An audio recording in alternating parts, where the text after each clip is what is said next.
Welcome, the anointed ones. When heaven files a case, even silence becomes evidence. Let that sink in. Because right now, God isn't whispering. He's pacing the courtroom of heaven, robes swinging, eyes blazing, and the gavel is about to fall. Not on you, on them. They thought they could torture a soul wrapped in innocence and walk away like the universe was blind. They thought spiritual crimes had no consequence, that emotional assassins get to go home clean. But here's a fact. In ancient law, the penalty for bearing false witness wasn't just shame, it was the exact punishment they tried to get for the innocent. So what happens when dozens of people team up against one chosen soul, and heaven decides it's time to balance the scales? You guessed it, mass spiritual eviction. Heaven's not playing fair, it's playing divine. And let's be honest, some of these folks are about to learn the hard way that karma isn't just a vibe, it's God's legal assistant. Oh, and if you've ever wondered whether God takes betrayal personally, especially when it's done to one of his own, buckle your seatbelt, because today, we're pulling back the curtain on what happens when divine judgment stops being delayed and starts becoming dangerous. Let's get into it. Number 1, they didn't just lie on you, they lied to the divine about you. They didn't just lie on you, they lied to the divine about you. That's why God is furious. This wasn't ordinary slander. This wasn't just someone running their mouth out of jealousy or spite. This was a spiritual attack disguised as petty gossip. They opened their mouths and rewrote your entire story, hoping no one would fact-check it, not knowing the author himself was listening. They tried to present you as guilty when you were nothing but obedient, faithful, and quiet. And worse, they thought they were convincing enough to deceive heaven. They weaponized words like daggers. They didn't say, "This person hurt me." They said, "This person is a problem." They didn't just attack what you did. They questioned who you are. And there's a difference. One is human conflict. The other is identity assassination. These people twisted your name, mocked your calling, and labeled your character in ways that stripped you of dignity, while smiling about it like it was harmless. That's why this goes beyond karma. This is now personal to God. They didn't just disrespect you. They disrespected the decision God made when He chose you. When someone smears the reputation of a chosen one, they're not just running a smear campaign. They're opposing divine judgment. You didn't appoint yourself. You didn't anoint yourself. God did that. And the moment they came after you like you were just another random person, they stepped into dangerous territory. They thought they were talking about you to others, but they were talking against you in front of the very one who sealed you. It's like someone walking into a courtroom, lying about an innocent person, and assuming the judge isn't paying attention. They didn't realize that heaven doesn't need lawyers. God is the witness, the judge, and the verdict.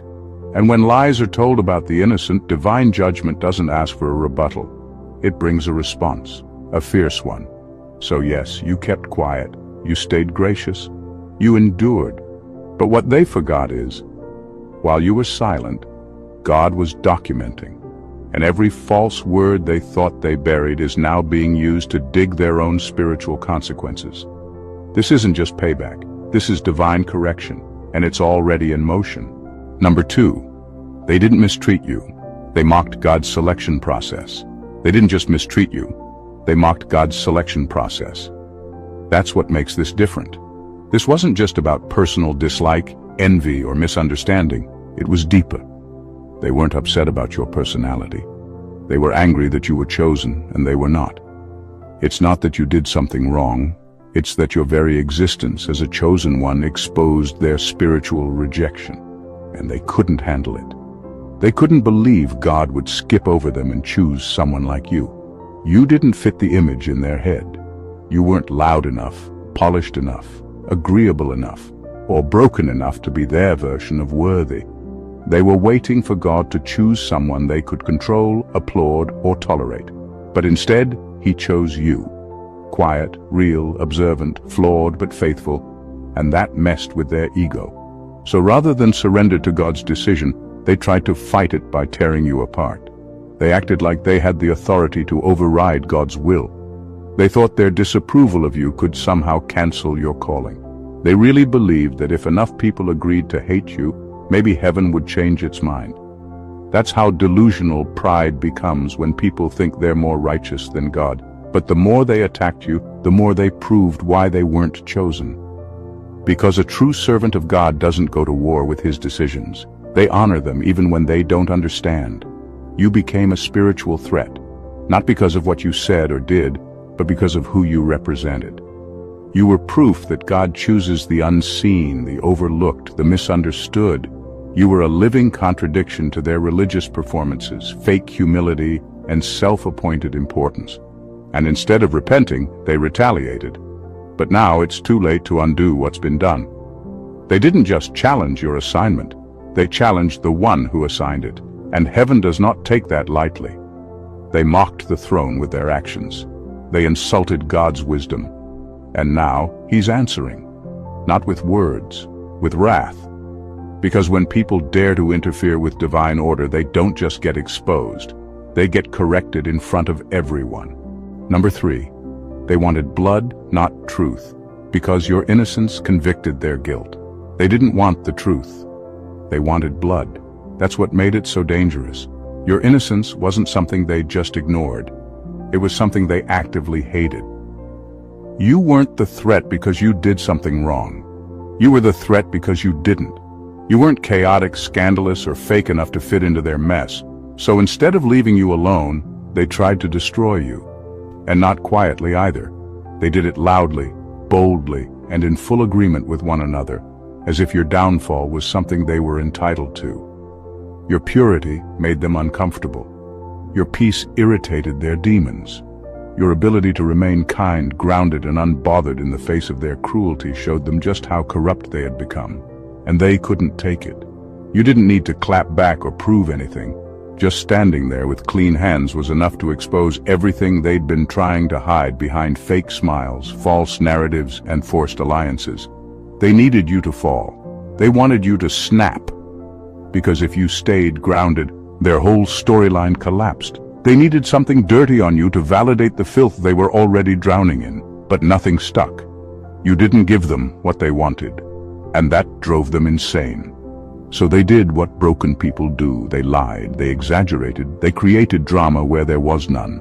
They turned their guilt into your trial. And let's be honest, some of them weren't just trying to hurt you, they were trying to erase you, wipe out your credibility, kill your influence, cancel your calling. All because they couldn't stand the fact that you walked in a level of favor they never earned. It wasn't personal, it was spiritual. And when someone is spiritually out of alignment, they will always try to crucify what's clean to feel better about what's corrupt. But God saw it. Every twisted word, every conversation behind closed doors, every trap set. And now he's responding, not because you're perfect, but because you were innocent in the face of full-blown hate. They went looking for dirt, and God found a spotless soul. And now he's demanding justice, loudly. Number 4, God sat silent. Not because he was absent, but because he was collecting receipts. They thought God's silence meant permission. They thought his stillness was a sign that he didn't care. Or worse, that he agreed with them. But what they didn't realize is that when God goes quiet, it's rarely because he's doing nothing. It's because he's documenting everything. Every whispered insult, every fake smile, every lie told behind your back. Heaven wasn't ignoring it. Heaven was archiving it. You weren't being overlooked. You were being observed under protection. God didn't step in early because he knew the truth needed to reveal itself without interference. If he had interrupted the storm too soon, people would have questioned your strength. They would have thought you were rescued instead of righteous. But now there's no question. You didn't just survive it. You stayed clean through it. And while they were busy setting traps, laughing, and watching for your downfall, God was building a legal case in the spirit that none of them saw coming. Divine judgment doesn't always crash in like thunder. Sometimes it builds like a wave, silent, heavy, and impossible to outrun once it hits. God didn't forget what they did. He didn't overlook the way they treated you. He was just giving them time to repent. Not because they deserved it, but because you did. Because the mercy he gave them was his way of honoring the love you still had for some of them, even when they didn't deserve it. But that time is over now. What's coming is not emotional revenge. It's legal correction from the highest authority. And it will be precise. Because when God moves after silence, it's not with confusion, it's with receipts. Nothing will be exaggerated, nothing will be left out. Everyone involved will get their portion. And the same people who said, "If God was real, he would have stopped me," are about to learn what it looks like when God decides to respond without warning. You weren't forgotten. You were being defended in slow motion. And now the judge is standing. Case closed. Number 5. They thought they were testing you, but they were on trial.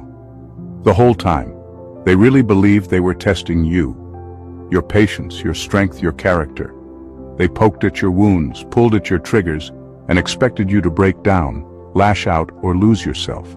But what they never realized is that you were never the one being tested. They were.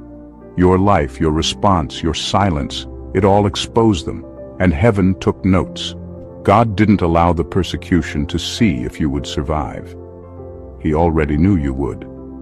You were built for it. The real purpose was to reveal them, to show exactly how much darkness they were willing to entertain, speak, and participate in when they thought there would be no consequences. Your presence was a mirror. You exposed the jealousy they tried to dress up as concern. You exposed the control they called protection. You exposed the bitterness they tried to cover with fake wisdom. They could have walked away. They could have checked themselves. They could have chosen humility, but instead, they chose cruelty, and they chose it with full awareness. They ignored every opportunity to show compassion. They weaponized every vulnerability you showed. They failed the exam by proving they'd rather be right than be righteous. And that's why God is stepping in. Not because you couldn't take it, but because they couldn't be trusted with your presence. They thought this was a game. They didn't know it was an investigation. They assumed they were watching your response, when all along, God was watching theirs. How far would they go to tear you down? How far would they go to paint you as the problem? How much venom would they release in the name of truth? That's what heaven wanted to see.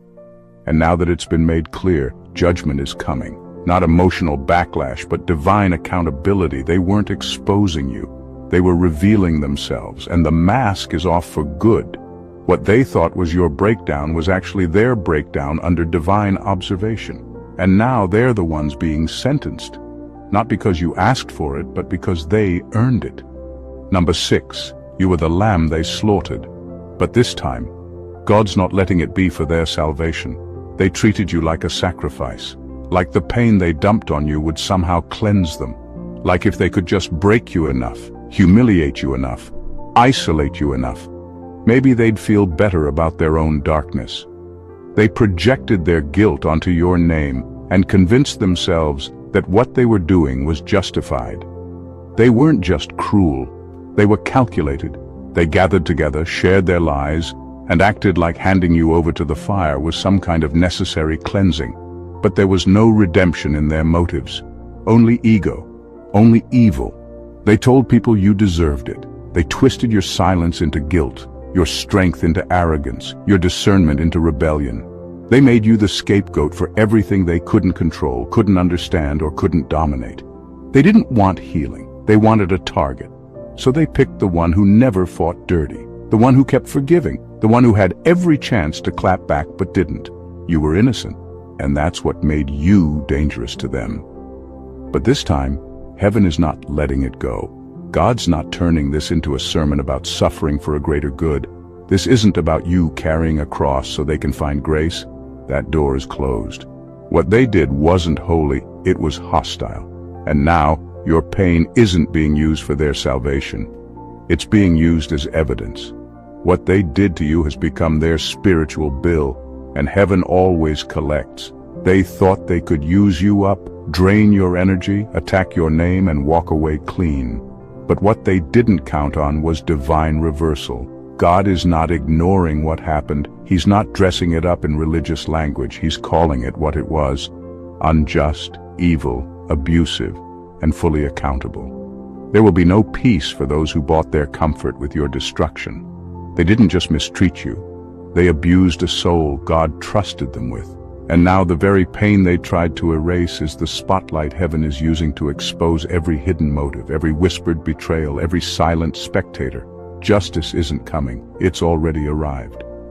Number 7. They built their reputation on breaking yours. Now, heaven is reversing the currency. They didn't just damage your name, they used it. They turned your struggle into a storyline, your missteps into entertainment, and your healing journey into a punchline. The more they distorted your image, the more attention they got. The more they humiliated you, the more power they felt. They built their own status off your suffering, and they called it truth-telling, venting, or just being honest.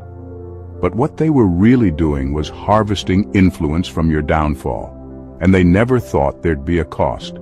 They gained sympathy, built alliances, and earned trust by turning people against you. They painted themselves as the victim, the hero, the wise one, all while dragging your name through the dirt behind closed doors. But here's what they didn't understand. God keeps receipts, and heaven doesn't just reward the innocent, it exposes the manipulators. Everything they gained through dishonor is now being reversed. The very credibility they stole using your name is starting to collapse. People are waking up. The truth that was once buried under layers of manipulation is rising to the surface without you having to say a word. Your name is being restored organically, not through revenge, not through clapbacks, but through divine orchestration. God is flipping the microphone.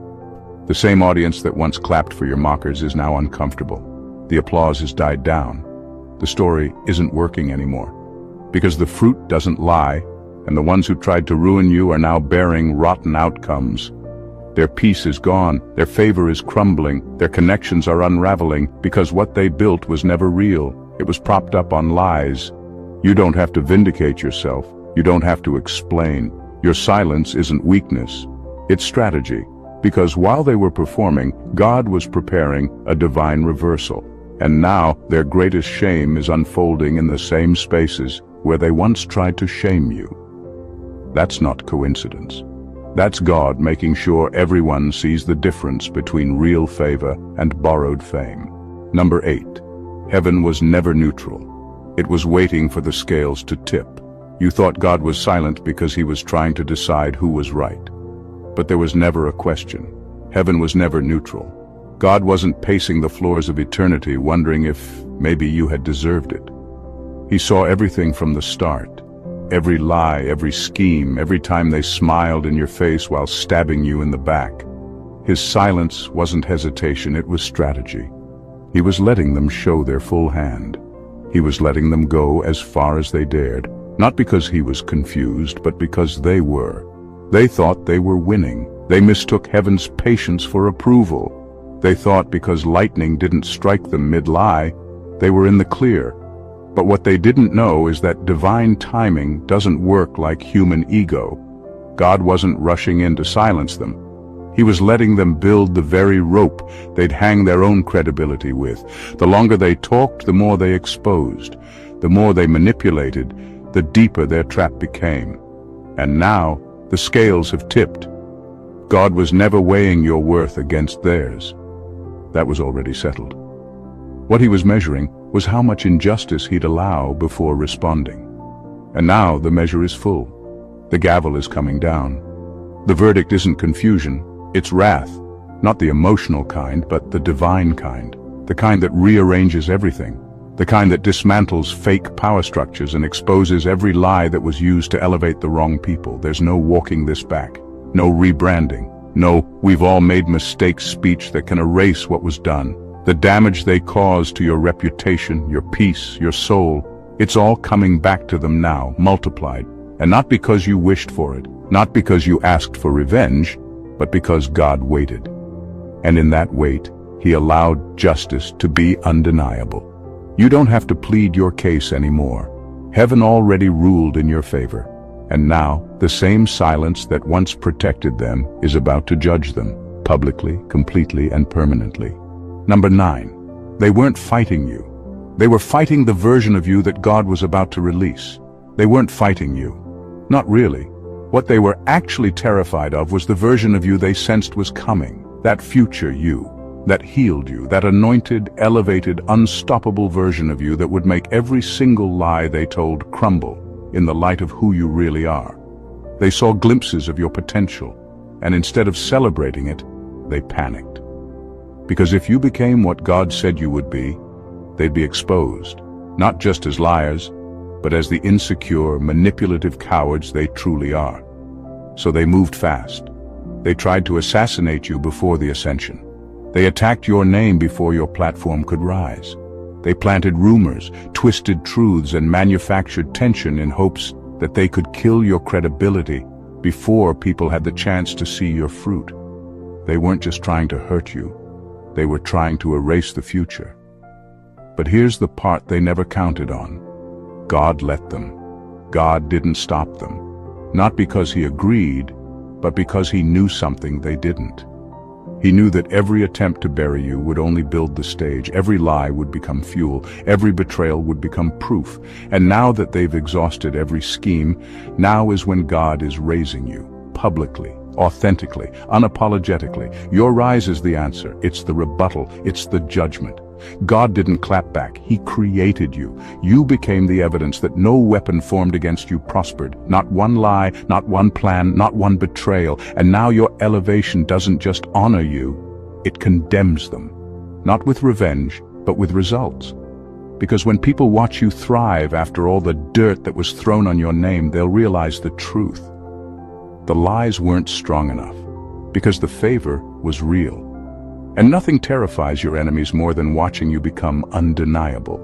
Number 10, they confused your mercy for powerlessness, and that was their undoing. They thought you didn't fight back because you couldn't. They saw your mercy and mistook it for weakness. They watched you stay quiet, composed, graceful, and they thought it meant you were powerless, scared, or unsure of yourself. But what they never understood is that your silence wasn't submission. It was spiritual discipline. It was divine alignment. You weren't sparing them because they were untouchable. You were sparing them because you were covered. You had every chance to retaliate. You had enough truth to expose them, enough receipts to burn the entire circus to the ground. You could have matched their energy and humiliated them right back. But something in your spirit said don't. Something said, stand still. This isn't your fight. Let God handle it. And so you did. You watched them laugh, brag, and boast like they'd won something, while all along, heaven was counting every act of restraint as righteousness on your record. They were too arrogant to see the truth. They thought because there were no immediate consequences, they'd gotten away with it. That's what pride does. It blinds people to the patience of God and convinces them they're invincible. But mercy isn't approval, and delay doesn't mean denial. Mercy is God holding back judgment to give people time to repent. But when they use that delay to double down on evil, they don't realize they're digging their own grave, slowly, smugly, and with an audience. Now the delay is over. Heaven's no longer holding back. The restraint that covered them has lifted. And what's coming isn't just consequences. It's clarity. People are going to see what was hidden. The ones who laughed with them will start to question everything. Their alliances will dry up. Their words will start working against them. Because when mercy ends, exposure begins. And when exposure begins, so does the fall. They weren't unbreakable. They were just being spared because of you. But now that heaven has released the case, their protection is gone. You never needed to destroy them, you just needed to survive them. And now that survival is what's sealing their fate. Number 11. They said God won't do nothing, until they realized his delay was their death sentence. They really believed God wasn't going to do anything. They mocked your faith. They laughed at your tears. They spoke your name with boldness, thinking they'd silenced heaven with their lies. And when no lightning came, when no doors slammed shut, when you didn't come out swinging, they got comfortable, arrogant, convinced that God was either asleep or uninterested. They confused divine delay with divine disinterest, and that's where they sealed their own sentence. What they didn't understand is that when God delays, it's never because he's unsure, it's because he's stacking the weight. Thunder doesn't explode the second the sky darkens. It waits, it builds, it rumbles deep beneath the surface, stretching over time, waiting for the perfect moment to strike so the whole land hears it. That's how judgment moves. It doesn't show up just to spook people. It shows up to change the atmosphere. They thought they beat the system. They kept saying, if God was real, he'd have done something by now. But God was doing something. He was watching. He was recording. He was giving them time to undo the damage, to repent, to humble themselves. But instead of backing off, they went further. They mocked harder. They rallied more people. They didn't just sin, they recruited. And God, in his mercy, still waited. But the waiting wasn't for their benefit. It was for yours. So when the gavel finally dropped, no one could say you wished for this. No one could blame you, because you didn't have to lift a finger. Now, the echo of that thunder is rolling in. Everything they did in secret is coming to light. The people who clapped for their cruelty are now backing away. Their laughter has turned into silence. Their confidence is turning into confusion. They weren't expecting God to show up like this. Not quiet, not slow, but final. This isn't negotiation. It's retribution. Not because you demanded it, but because heaven authorized it. The same God they thought was ignoring you is now the one they can't escape. The delay they misread as safety was the very thing giving their judgment space to multiply. Now the storm has landed, and they're standing in the thunder they said would never come. Number 12. Your silence wasn't weakness. It was a legal strategy in the courts of heaven. Your silence wasn't a loss. It wasn't weakness. It wasn't passivity. It was strategy, not in the court of public opinion, but in the courts of heaven. While they shouted over you, lied about you, and twisted your every word, you kept your composure. Not because you didn't have anything to say, but because you knew who was watching. You understood something most people miss. Sometimes the loudest argument is made in stillness. Every time you chose peace over retaliation, you were building a legal case, not on earth, but in the unseen realm. What they did to you wasn't small. It wasn't harmless. It was calculated, consistent, and in some cases, cruel beyond words. But instead of fighting dirty, you stayed clean. You walked away when you could have clapped back. You held your head up when they tried to bury your name. You cried, but you didn't curse. You broke in private, but you didn't lash out in public. And with every decision to stay aligned with integrity, you handed heaven more evidence. In the spiritual realm, restraint speaks volumes. Your silence documented every injustice in real time. Every sigh, every night you couldn't sleep, every moment you held your tongue became part of a divine file with your name on it. And now that file has reached heaven's courtroom, and the judge isn't debating. He's ruling. God is moving for you now because of your silence. He's not stepping in because you shouted loud enough. He's stepping in because your silence proved who you are and exposed who they are. Your quietness wasn't emptiness. It was obedience. It was trust. And now it's your weapon. The very thing they thought disqualified you is what heaven used to qualify you for divine intervention. They thought you lost. They thought you were done. But heaven saw something they didn't. A soul that refused to stoop, and a spirit strong enough to trust God even when it hurt. Now, your vindication isn't just coming, it's legally justified. Heaven isn't just defending you emotionally, it's defending you legally. The case has been reviewed, the verdict is final, and it's about to echo loud enough to silence every lie they ever told. Number 13, they tried to write you out. Now God is rewriting history with your name in gold. They thought they had the final word on your story. They thought if they erased your name from conversations, rewrote events, and spun just enough believable lies, you'd quietly disappear into the background. They wanted to reduce you to a footnote in a narrative they controlled. So they buried your truth under gossip. They crossed your name out of rooms you helped build. They whispered just enough poison to shift public opinion. And for a while it looked like it worked. People turned cold, doors closed, your character was questioned, your presence avoided. But here's the plot twist they never saw coming. God has editorial rights to your story, and heaven doesn't need their agreement to rewrite the script. Every chapter they tried to destroy is being recovered. Not just recovered, but redeemed. Your name isn't just being cleared, it's being crowned. Because when God restores, he doesn't just fix what was broken. He elevates it in front of the same audience that tried to break it. You see, this isn't ordinary vindication, this is divine editing. God isn't just correcting a few pages. He's rewriting the whole history, and the pen is dipped in justice. The ink is laced with honor.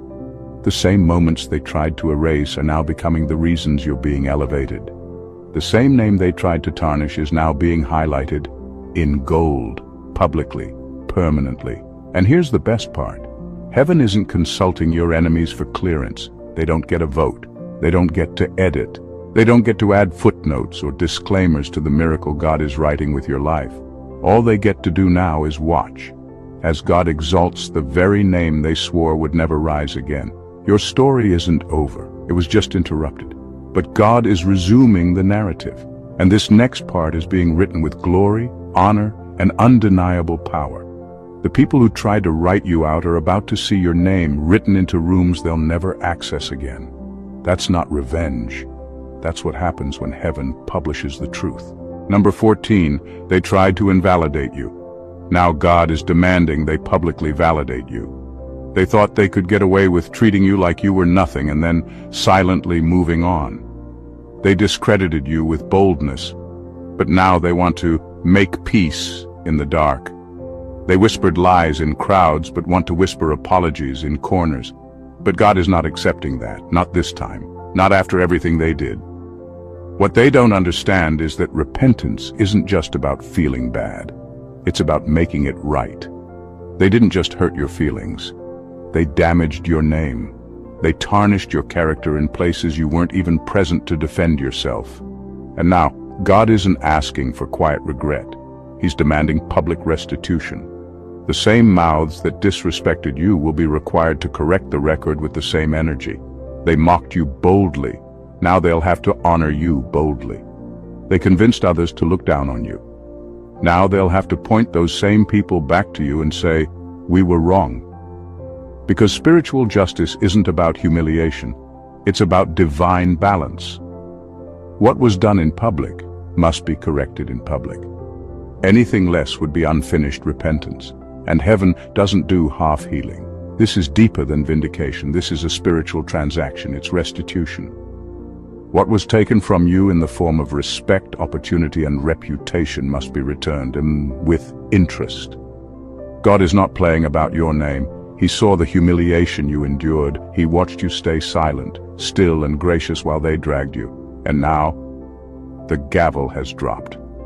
Heaven's not requesting a private apology. It's demanding public validation. And they'll have a choice. Restore what they stole from your image, or deal with the judgment that follows when God has to do it for them. But one way or another, you will be honored. Loudly, clearly, powerfully. Because heaven doesn't just heal reputations, it restores honor. And when God steps in, He doesn't just defend your name, He establishes it. Let them talk. Let them spin their stories, rewrite timelines, and pretend they were innocent. Because at the end of the day, there's a judge who never missed a second of it. And now, the courtroom of heaven is no longer in recess. The gavel has struck. The verdict has been written in fire.